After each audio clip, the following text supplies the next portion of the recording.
Hello friends, இன்றைக்கி நம்ம டேஸ்டியான அசத்தலான சன்னா பிரியாணி செய்ய போகிறோம். வாங்க சன்னா பிரியாணி எப்படி செய்யுதுன்னு பார்க்கலாம். அதுக்கு தேவையான பொருட்கள்: 200 கிராம் சன்னா 8 மணி நேரம் ஊற வச்சு உப்பு சேர்த்து வேக வச்சுருக்கேன்.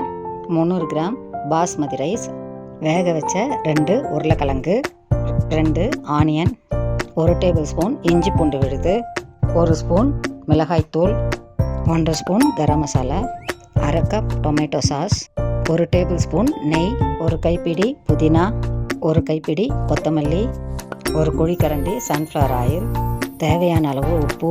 இவ்வளோதாங்க சன்னா பிரியாணி செய்கிறதுக்கு தேவையான பொருட்கள். வாங்க சன்னா பிரியாணி எப்படி செய்யணும்னு பார்க்கலாம். இப்போது ஸ்டவ் ஆன் பண்ணிக்கலாம்.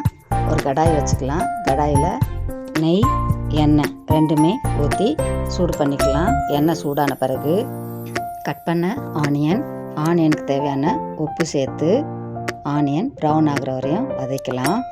இப்போது இஞ்சி பூண்டு விழுது சேர்த்து வாசனை போகிற வரையும் வதக்கலாம்.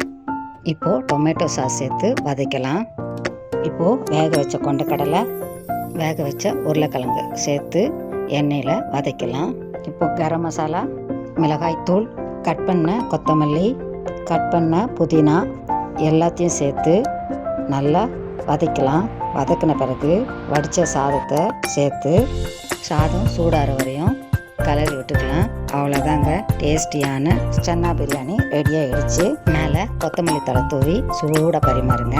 சும்மா அட்டகாசமாக இருக்கும். நீங்கள் ஒரு வாட்டி இந்த ரெசிபியை ட்ரை பண்ணி பாருங்கள். உங்களுக்கு இந்த வீடியோ பிடிச்சுன்னா லைக் பண்ணுங்கள், ஷேர் பண்ணுங்கள், சப்ஸ்கிரைப் பண்ணுங்கள். பாய்.